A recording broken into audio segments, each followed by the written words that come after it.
রাজ্য জুড়ে চলছে এসআইআরে নাম তোলার প্রস্তুতি।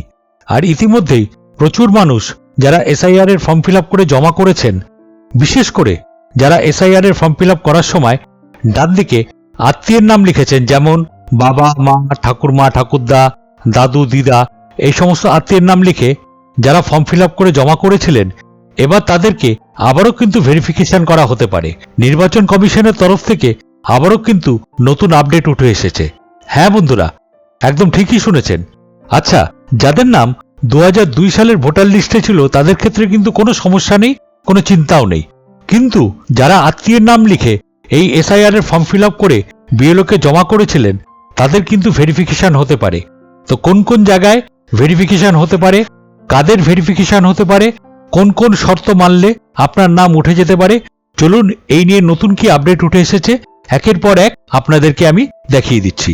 তাই জন্য ভিডিওটি আপনাদের কাছে খুবই গুরুত্বপূর্ণ। অবশ্যই শুরু থেকে শেষ অবধি দেখবেন।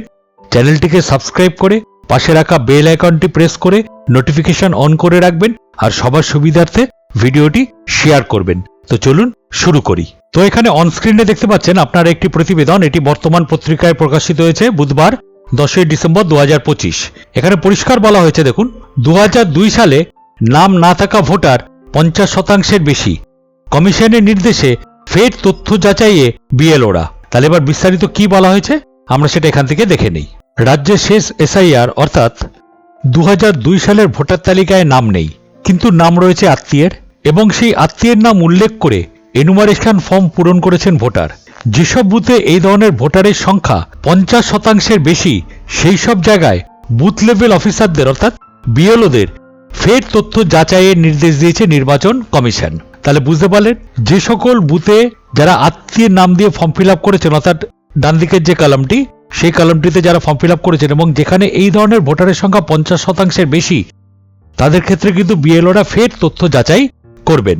2002 সালের তালিকায় থাকা আত্মীয়ের নাম উল্লেখ করে পূরণ করা এনুমারেশন ফর্ম বিএলও অ্যাপে আপলোড প্রক্রিয়াকে কমিশনের পরিভাষায় বলা হয় প্রোজেনি ম্যাপিং। আর এই ধরনের ভোটার হলেন প্রোজেনি ভোটার। জেলা প্রশাসন সূত্রে জানা গিয়েছে, এখনো পর্যন্ত রাজ্যে প্রায় 12 থেকে 15% অর্থাৎ 14,000 বুথে প্রোজেনি ম্যাপিং এর সংখ্যা 50%-এর বেশি। অর্থাৎ এইসব বুথে ভোটাররা শেষ এসআইআর এর তালিকায় থাকা আত্মীয় অর্থাৎ বাবা, মা, ঠাকুরদা, ঠাকুমা এবং দাদু, দিদা অর্থাৎ মায়ের বাবা, মায়ের মা নাম উল্লেখ করে ফর্ম ফিল আপ করে বিএলওর কাছে জমা দিয়েছেন। সংশ্লিষ্ট বিএলও তা অ্যাপে আপলোডও করেছেন। এই প্রয়োজনী ভোটারদের তথ্য ফের যাচাই করতে নির্দেশ দিয়েছে কমিশন। 11 ডিসেম্বরের মধ্যে গোটা প্রক্রিয়া শেষ করতে বলা হয়েছে। সূত্রের খবর, মুর্শিদাবাদ, মালদা, নদিয়া, 2 দিনাজপুর, 2 24 পরগনার মতো সীমান্তবর্তী জেলাগুলিতে প্রয়োজনী ম্যাপিং এর সংখ্যা 50%-এর বেশি। তাহলে এখানে কিন্তু পরিষ্কারভাবে উল্লেখ করে দিয়েছে, দেখুন, যে যে জায়গায় মেনলি যেগুলি মুর্শিদাবাদ, মালদা, নদিয়া, 2 24 পরগনার সীমান্তবর্তী এলাকা অর্থাৎ বর্ডার এলাকা, সেই সব জায়গায় কিন্তু প্রয়োজনীয় ম্যাপিং এর সংখ্যা 50%-এর বেশি। এবার কি বলা হয়েছে দেখুন, কিন্তু কেন 50%-এর বেশি প্রয়োজনীয় ম্যাপিং, ফের বুথ ভিত্তিক যাচাইয়ের নির্দেশ। সূত্রের খবর, এসআইআর বিজ্ঞপ্তি জারির আগেই 2002 সালের ভোটার তালিকার সঙ্গে 2025 সালের ভোটার তালিকা মিলিয়ে দেখার কাজ হয়ে গিয়েছিল। দেখা গিয়েছিল 2 তালিকায় 66% ভোটারের মিল রয়েছে। অর্থাৎ রাজ্যের মোট 7,66,37,000 ভোটারের মধ্যে 5,05,80,000 ভোটারের নাম 2 তালিকাতেই রয়েছে।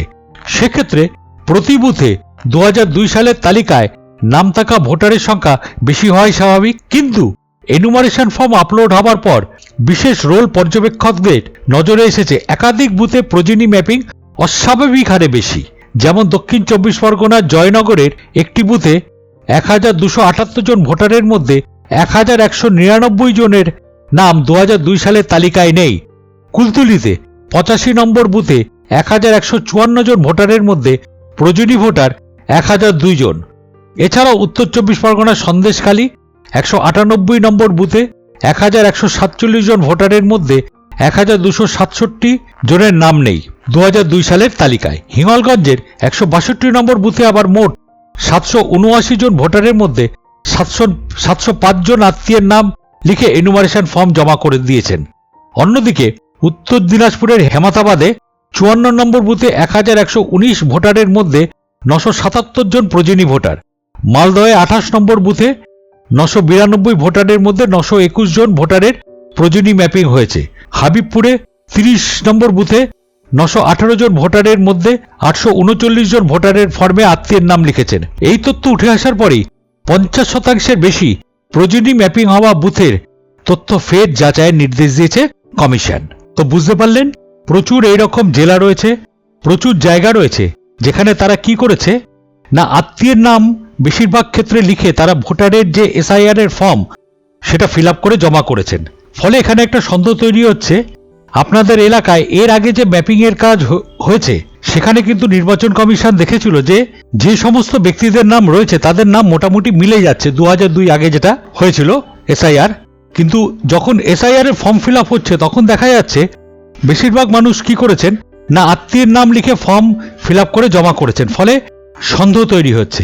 আর সেই জন্য নির্বাচন কমিশনের তরফ থেকে আবারও কিন্তু এই সমস্ত জায়গাগুলোকে ঝাড়াই বাছাইয়ের জন্য বিএলওদের নির্দেশিকা দেওয়া হয়েছে। তাতে বিএলওরা আবারও এগুলোকে চেকিং করে যারা ফর্ম ফিল আপ করেছেন তারা সঠিক করেছেন কিনা বা সঠিক তথ্য দিয়েছেন কিনা সেটা যাচাই করে তারা দেখবেন। তো ভিডিওটি ভালো লাগলে অবশ্যই ভিডিওতে একটা লাইক আর কমেন্ট করে দেবেন। চ্যানেলটিকে সাবস্ক্রাইব করে পাশে রাখা বেল আইকনটি প্রেস করে নোটিফিকেশন অন করে রাখবেন। আর সবার সুবিধার্থে ভিডিওটি শেয়ার করবেন। ধন্যবাদ।